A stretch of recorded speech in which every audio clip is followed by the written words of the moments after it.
Assalamualaikum warahmatullahi wabarakatuh. Perkenalkan, dengan saya Ade Indra dari jurusan Bimbingan Konseling dan Pendidikan Islam UIN SMH Banten. Nah, di sini saya akan membawakan pengalaman saya tentang pembelajaran di jurusan BKPI di mata kuliah model-model konseling. Nah, jadi di dalamnya itu ada tentang psikoanalisis yang mana dibawakan oleh Sigmund Freud yang lahir di Moravia pada tanggal 06 Mei 1856. Nah, teori psikoanalisis klasik dikembangkan pada mulanya itu pada awal tahun 1890-an. Jadi formulasi teori ini nih banyak dipengaruhi oleh pengalaman atau kehidupan masa kecilnya Freud.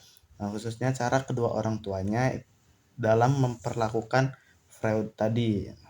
Nah, pada mulanya Freud mengembangkan teorinya tentang struktur kepribadian dan sebab-sebab gangguan jiwa.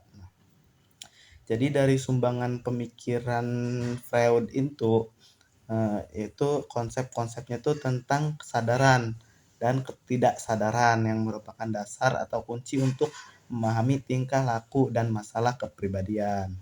Nah, dengan kepercayaannya tuh bahwa sebagian besar fungsi psikologis terletak di luar kawasan kesadaran. Nah, maka sasaran terapi psikoanalisis ini nih membuat motif-motif tidak sadar menjadi disadari gitu tuh. Terus jadi di dalam kepribadian itu ada 3 struktur: id, ego, dan supraego.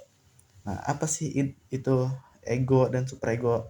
Nah, jadi saya jelaskan, id itu merupakan dorongan biologis yang berada dalam ketidaksadaran yang beroperasi menurut prinsip kenikmatan. Struktur mental ini sudah ada sejak lahir. Jadi bawaan lahir atau bawaan sadar gitu. Nah, kemudian ada ego. Ego adalah struktur pikiran yang beroperasi menurut prinsip kenyataan yang mengutamakan pemikiran logika dan rasional. Nah, ego timbul karena kebutuhan organisme, jadi memerlukan transaksi-transaksi yang sesuai dengan dunia kenyataan objektif. Nah, kemudian ada supraego. Supraego itu merupakan struktur yang terbentuk dari komponen sosial dan moral. Nah, struktur ini bertanggung jawab menentukan tingkah laku baik buruknya beroperasi menurut prinsip moral.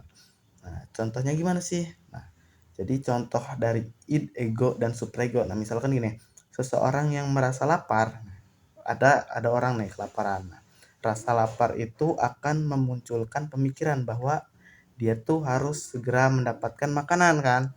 Nah, pemikiran itu yang menimbulkan ego. Nah, disitulah timbul ego. Nah, yang namanya ego. Nah, sebuah pemikiran tentang bagaimana harus mencari dan menemukan makanan. Nah, itu ego. Nah, kemudian superego ini nih menjadi pengarah yang dilandasi dengan moral dan nilai-nilai sosial. Nah, sehingga si id tadi itu terpenuhi dengan cara-cara yang benar. Nah, seperti itu.